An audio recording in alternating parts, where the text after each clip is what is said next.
It was a beautiful fall day on the island of Sodor. All the engines were working very hard. Sir Topham Hatt came to Titmuth's sheds. He had exciting news.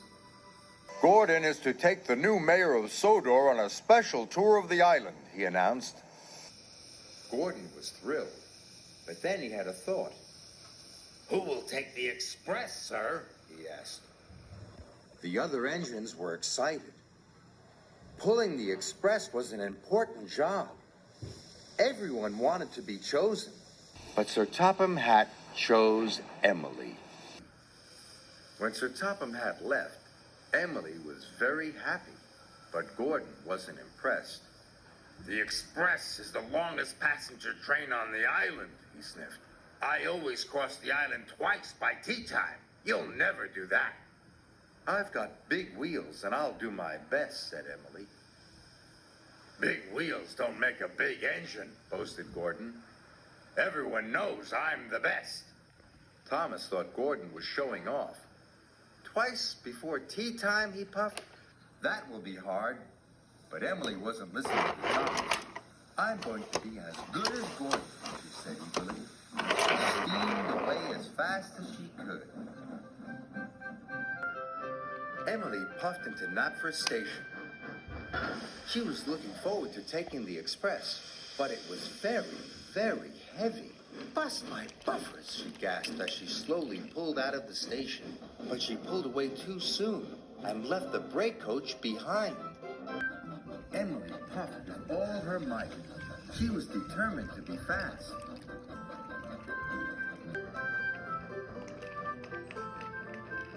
Emily had crossed the island once in good time.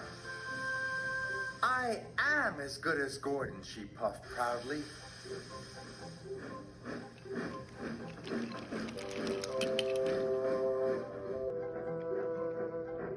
Emily had to wait for Edward at the crossing. Edward went as fast as he could, but it wasn't fast enough for Emily. Hurry up, slow coach, she cried, or you will make me late. Edward felt sad, but Emily just steamed on.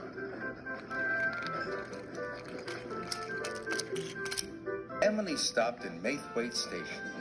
The express was a guaranteed connection with Bertie the bus, but Bertie hadn't arrived. He had a flat tire and was running late. Emily tried to wait. She counted to 10, twice, but she felt as if her boiler would burst. I'm going to be the slowest engine on Sodor, she cried, and it's not my fault. And she puffed away. When Bertie arrived, Emily had already left. Emily needed to take on water, but James was at the water tower. He was pulling the slow goods train.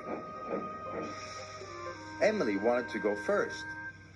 It doesn't matter if you are late, she said. You must wait your turn, said James crossly.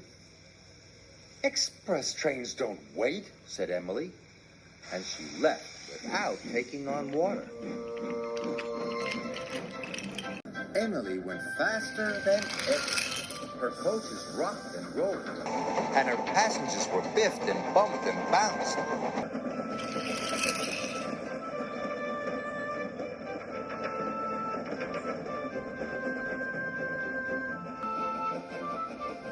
Finally, Emily could see Brendam Docks up ahead. Twice before tea time, she puffed happily. I am as good as Gordon.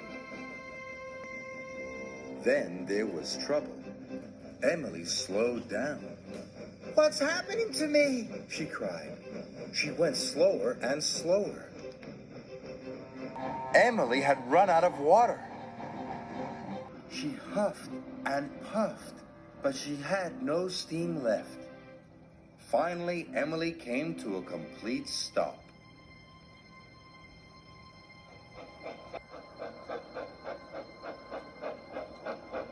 Sir Topham Hatt arrived on board James. He was very cross. You should have waited, said Sir Topham Hatt sternly. And now you have caused confusion and delay. You left the brake coach. stranded Bertie's passengers, and bumped your coaches. You must learn to be more patient. Emily knew Sir Topham Hatt was right. She felt very bad. She was only trying to be as good as Gordon. "I'm sorry, sir," she said sadly. James pulled Emily into the docks. Then he went back to collect the express.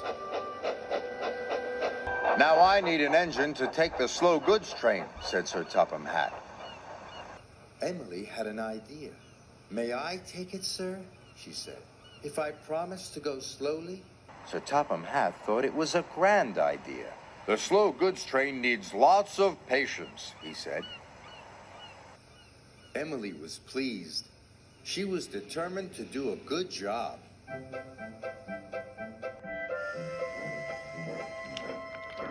So after she took on water and lots of coal, Emily buffered up to the slow goods train.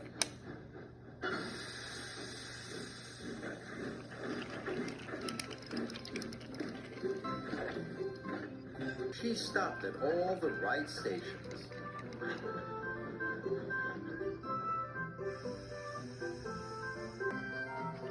And she let all the other engines go first.